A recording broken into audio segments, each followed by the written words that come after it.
Exam hall में एक mistake की वजह से पूरा एग्ज़ाम ख़राब हो जाता है। और अगर बात करें जेकेएसएसबी की तो 3-4 साल ज़ाया हो जाते हैं और पूरी मेहनत ज़ाया होती है क्योंकि आप टाइपिंग में एरर कर रहे हैं।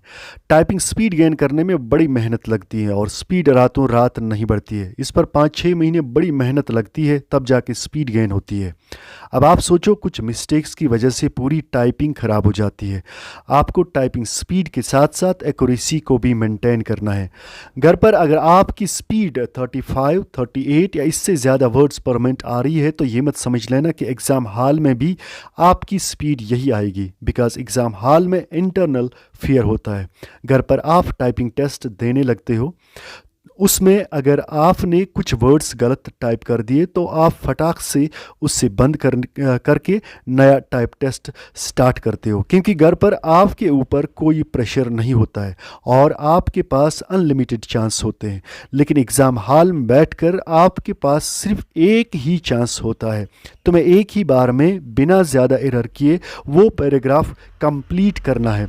और अगर आपसे 2-4 मिस्टेक्स हुई तो तुम्हारे अंदर से आवाज़ आने लगेगी, मिस्टेक्स ज़्यादा हो रहे हैं, मेरा एग्ज़ाम ख़राब हो जाएगा, क्वालिफाई नहीं कर पाऊंगा। एक मिस्टेक से आपके अंदर आपके टाइप टेस्ट ख़राब होने का डर शुरू होगा, जिससे हाथ कांपने लगेंगे, दिल की धड़कनें तेज़ होंगी, हाथों में पसीना आएगा, जिससे और भी मिस्टेक्स होंगे और भी डर बढ़ेगा। इसी प्रॉब्लम में फंस कर बहुत से कैंडिडेट का एग्ज़ाम ख़राब हो जाता है।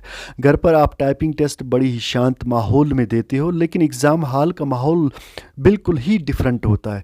वहाँ पर बहुत ही लाउड नॉइज़ आती है, खटखट खटखट खटखट की आवाज़ आपके चारों तरफ, यही खटखट की आवाज़ आती है। आपको लगेगा कि सब तो बड़ी स्पीड के साथ टाइप कर रहे हैं और मैं ही स्लो टाइप कर रहा हूँ, और आप भी फास्ट टाइप करने की कोशिश करोगे, जिससे आपकी एक्यूरेसी कम होगी। ये एक्सटर्नल प्रेशर और नॉइज़ घर पर नहीं होती है, इससे भी आपकी टाइपिंग स्पीड कम होगी। One more important point which I want to share with you is exam hall में कीबोर्ड बहुत ख़राब होता है। मतलब मोस्ट एग्ज़ाम हॉल्स का कीबोर्ड जो मैंने एक्सपीरियंस किया है वो इतना हार्ड होता है कि उस पर की प्रेस करना भी मुश्किल होता है। घर का कीबोर्ड न्यू और सॉफ्ट होता है, बट एग्ज़ाम हॉल का ऐसा नहीं होता है। वो इतना ख़राब होता है, इतना हार्ड होता है, उससे टाइपिंग की स्पीड पर काफ़ी बुरा असर पड़ता है। टाइपिंग स्पीड सिर्फ एक ही चीज़ से इम्प्रूव हो सकती है और वो सिर्फ प्रैक्टिस है, और प्रैक्टिस का भी सही तरीका होना चाहिए। ये नहीं कि आप 2 फिंगर से टाइप कर रहे हो और इससे आपकी स्पीड बढ़ेगी, बिल्कुल नहीं। You have to stop typing like this, use all fingers for typing.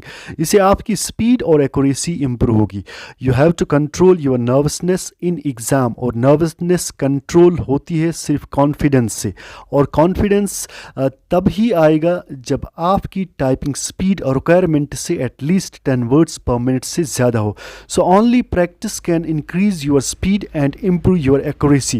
So exam में ऐसे मिस्टेक्स मत करना जिससे आपका एग्ज़ाम ख़राब होगा, क्योंकि एग्ज़ाम हॉल में एक मिस्टेक की वजह से आपका पूरा साल वेस्ट होगा। So this was all about the typing mistakes. Hope you like and share this video with your friends, and make sure to subscribe to this channel.